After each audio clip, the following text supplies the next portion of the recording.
비대면 수업이 각 대학의 트렌드로 자리를 잡았는데요.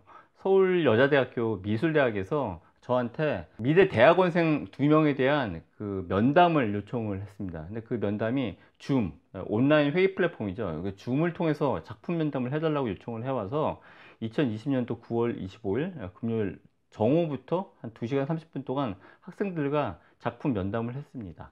먼저 지도 교수님이 줌에서 저랑 그 면담할 학생들을 초대를 했고, 그리고 인사시킨 다음에 나가셔서 셋이 줌에서 남아서 온라인상으로 작품에 대해서 얘기를 나눴는데요.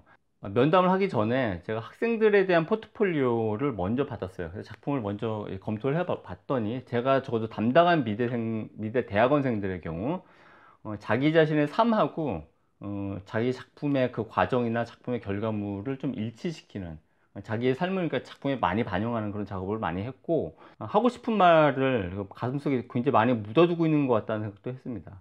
그리고 오늘날 같이 다매체 시대에 미술이라는 건 시감각에 호소하는 매체잖아요. 근데 다매체 시대에 미술을 후각이나 촉각 같은 다른 감각으로 확장시킨 미술 작품을 하는 학생들도 있었어요. 개별 면담을 다 마치고 뭐 질문 있냐라고 물어봤더니 여러 가지 질문이 나왔는데, 그 가운데 한 학생이 제가 작년에 올렸던 영상이죠. 그 유튜브에 미술 공모전에서 회화가 강세다라고 제가 유튜브 영상에 올린 게 있었었는데, 그거에 대한 추가 질문을 하더라고요. 이 영상 있죠. 이 영상이 당시에도 그 조회수가 좀 높았어요. 상대적으로 한 5천회가 넘게 나왔으니까. 이어지는 그 편집된 영상에서는 공모전에서 회화가 강세인 이유, 그럼에도 불구하고 미디어아트가 계속 이렇게 유리한 고지를 차지하고 있는 이유, 제가 관심을 갖고 있는 그 새로운 회화가 어떤 것인지에 대한 짧은 소개가 나갑니다. 줌으로 면담을 나왔던 학생들이 제가 운영하는 갤러리 있죠. 갤러리 유진목공소 관심을 보여서 제가 초대를 했습니다. 그랬더니 같은 학교 동기 미대생들을 데리고 왔더라고요. 그래서 같이 저녁을 먹고 이야기를 좀 더 나누다가 헤어졌어요. 공모전 심사를 하셨는데 그 회화, 평면 회화가 강세다. 그치, 그치, 예, 작년에 그렇게 얘기를 하셨는데 예, 그러면 네, 지금도 여전할 것 같고 음. 근데 그게 앞으로 이거 예측하는 거는 뭐 네, 당연히 어렵겠지만 음. 앞으로는 어떻게 될 것 같다고 생각을 하시는지. 미술 공모전 심사 후기, 평면회화 강세, 이게 그 영상 타이틀이에요.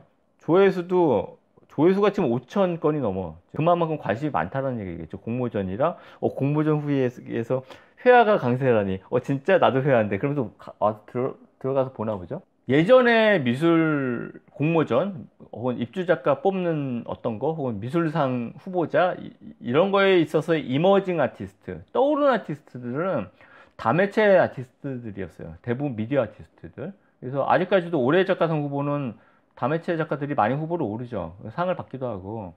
그게 공간 차지하는 그 오지랖이 있다 보니까 또 그런 것도 있고, 아까 말한 것처럼 미디어 아트를 다루게 되면 어떤 주제를 관철시키기가 되게 좋거든. 그러니까 여성주의에 대한 걸 한다라거나 그러면 요즘 그 조류에 딱 맞으니까 이 작가를 갖다 선택할 수밖에 없잖아요. 그게 평면 회화보다 미디어 아트가 유리해요. 근데 미디어 아트는 솔직히 말해서 피로감을 줘요. 정말 미술 작품을 본다라는 게 어떤 미적 쾌감이나 정서적인 위안이나 미적 쾌락을 받으려는 아주 근본적인 미술의 존재 이유가 있음에도 불구하고, 너무 장황하게 어떤 얘기를 갖다 하니까, 너무 장황한 그 얘기는, 근데 알고 보면 미술이 아닌 다른 매체에서 이미 들은 얘기인데, 미술로 그냥 비디오 아트를 만들어서 37분짜리로 틀어주는 거야. 아니면 1시간 20분짜리로 틀거나. 그럼 진지해 보이지, 작가로서. 보지도 않은 사람이, 이 사람 정치적 올바름에 대해서 뭐 진보적으로 뭐 말하는 사람, 뭐 예를 들면 그렇다는 거예요. 아니면 반일 정서를 갖고 있는 어떤 요즘 정서에 부합하는 작가. 근데 솔직히 작업의 완성도나 메시지 전달의 몇 가지 측면에서 그게 떨어진다라고 본다는 거죠. 그러니까 솔직하게 말해서 미디어 아트에 대한 피로감이 많이 쌓였어요. 그 대구 예술발전소라는 입주작가 프로그램 가서 어떤 작가랑 나눈 대화인데, 그 주제 중에 하나가 뭐냐면 새로운 회화예요. 새로운 회화. 새롭지 않은 회화가 어디 있어? 라고 물어볼 수 있는데, 새로운 어떤 회화가 지금 등장했어. 한 몇 년 전부터 내가 직감할 때 미술 현장에서. 그 새로운 회화의 몇 가지 징후는 뭐냐면, 일단 포스트 인터넷. 그러니까 인터넷을 경험한 세대만이 만들 수 있는 어떤 회화 양식이 있어요. 그래서 내가 보는 특징 중에 하나는 구상 회화임에도 불구하고 결과적으로 거기에 스토리나 내용이 없어. 그리고 전체 화면이 어떤 패턴을 이루는 추상회화로 그 귀결되는 작업들이 꽤 있어요. 또 하나는 회화를 재현하는 여러 가지 방식이 있는데 그런 회화 재현의 여러 가지 방식을 실험하는 회화가 있어요. 이것도 내가 볼 때 새로운 회화야. 그래서 그게 새로운 회화라는 범주로 작업하는 어떤 새로운 세대들이 한테 내가 지금 관심이 있죠. 그래서 여기 원래 질문으로 되돌아가면 미술평 공모전 심사국이 예전에는 미디어 아트, 다매체 예술이 이머징 아티스트의 지표였었어요, 진짜로. 근데 그 심사 때 이제 많이 떨어지게 돼. 우리 심사위원들이 의도적으로 떨어뜨리는 게 아니라 얘네들이 재미가 없어, 솔직히 말해서. 피로감도 높고. 그런데 어떤 예전에 약간 보지 못한 그 어떤 새로운 회화? 이게 무슨 큰 재미를 주는 건 아니라 하더라도 적어도 이제 공모전 때 1차로 걸을 땐 얘네들을 먼저 거르게 된다는 거죠. 피곤한 미디어 아트보다는. 그런 뜻이에요, 지금. 그래서 또 물어본 질문이 이게 앞으로는 어떻게 될 것이냐, 뭐 예측을 잘 할 수 있을지 없을지 모르겠지만 그걸 알 수 있겠느냐라고 물어봤잖아요. 그거에 대해서 내가 생각하고는 답은 이래요.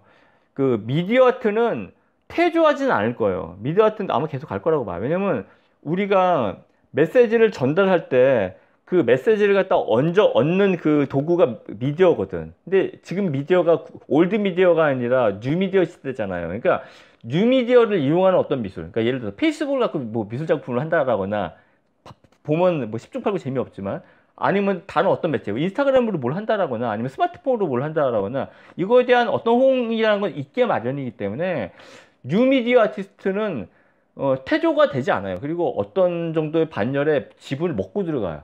근데 아주 큰 향후까지는 예측하지 못하더라도 적어도 꽤 한 몇 년 동안은 그러니까 장식성을 갖고 있는 회화 작업을 포함해서 내가 볼 때 새로운 회화라고 규정될 수 있는 그런 회화는 그 약진을 할 것 같아요. 그런 작업들은.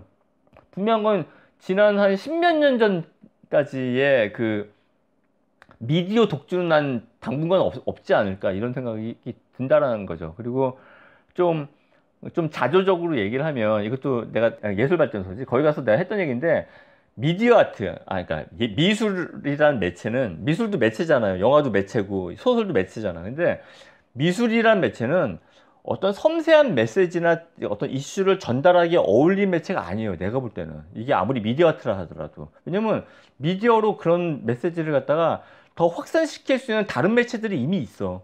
있기 때문에 뭐 너무나 진지하고 정치적으로 올바르지 않더라도 어떤 사회적 이슈를 갖다가 미수에 담아서 전달한다? 이게 과연 효과가 있을까? 나 없다라고 봐요, 이게. 근데 미디어 아트의 초반기 때는 뉴미디어 아트인데 어떤 주제를 다루네 하니까 봐주는 거지. 지금도 봐주고 있어, 사실은 있고. 근데 이게 과연 오래 갈 수 있을까? 오래 못 간다고 보죠. 그러니까 나는 미디어 아트를 하더라도 그런 메시지 중심은 유지가 되겠지만 기획전 때 초대받기 되게 쉬우니까. 근데 뭐 다른 방식의 미디어 아트는 난 존재할 수 있을 거라고 봐요. 미디어를 사용해서 다른 미적 실험을 하는 미디어 아트. 무슨 얘기인지 알겠죠? 그러니까 내용, 컨텐츠보다는 형식 실험에 비중을 둔 미디어 아트라는 게 있잖아요. 최후람도 그런 경우고. 그래서 그런 미디어 아트는 있겠죠. 그리고 아까 말한 그 지루한 미디어 아트도 아마 공존할 거고. 그래서 퇴조하진 않을 거라고 보지만 그래도 새로운 회화가 더 주목받게 되지 않을까. 적어도 한 5, 6년 이내까지는. 그 이후는 나도 좀 더 지켜봐야 되겠죠. 어떻게 될지.